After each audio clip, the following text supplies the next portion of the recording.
गलवान से लेकर तवांग तक भारतीय सेना के जाबाज जवानों ने जिस तरह से चीनी सैनिकों को धूल चटाई, उसे देख दुनिया दंग है। और ऐसे में चीन अपने जवानों का बदला लेने के लिए लगातार बयानबाजी कर रहा, भारत को उकसा रहा है। और ऐसे में एक बार फिर चीन ने एक विवादित बयान दिया है।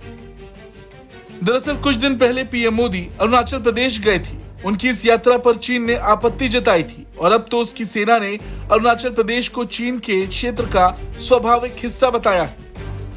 चीन रक्षा मंत्रालय के प्रवक्ता कर्नल जांग ने कहा है कि जिजांग का दक्षिणी भाग चीन के क्षेत्र का एक अंतर्निहित हिस्सा है। चीन अरुणाचल प्रदेश पर दक्षिण तिब्बत के रूप में दावा करता है।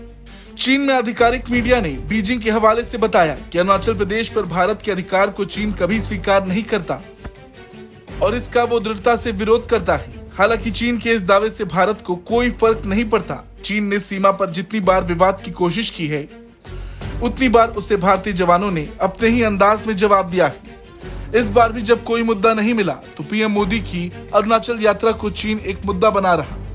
चीनी रक्षा मंत्रालय की वेबसाइट पर 15 मार्च को पोस्ट की गई एक रिपोर्ट के मुताबिक जांग ने ये बयान भारत की ओर से अरुणाचल प्रदेश में सेला सुरंग के माध्यम से अपनी सैन्य तैयारी बढ़ाने के जवाब में दिया है। अब चीन अरुणाचल पर दक्षिण तिब्बत के रूप में दावा करता है और अपने गलत दावों को खबरों में बनाए रखने के लिए नियमित रूप से वो भारतीय नेताओं की राज्य की यात्राओं पर आपत्ति जताता है।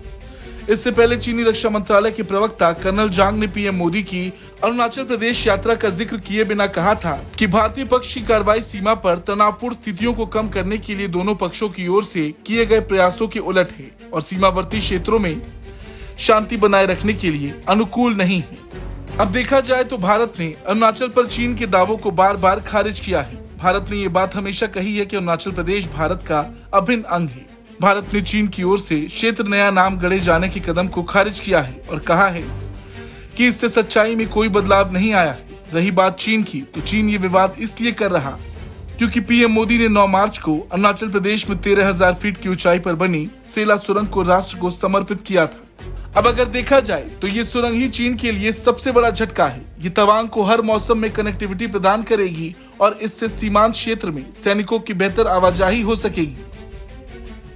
उस क्षेत्र में जहां चीन से भारत का विवाद चलता आया है, वहां सेना और आसानी से पहुंच सकेगी और इसीलिए चीन बौखलाया हुआ है। खैर, चीन की बयानबाजी पर आपका क्या कुछ कहना है, कमेंट करके जरूर बताएं। ब्यूरो रिपोर्ट, भारत तक।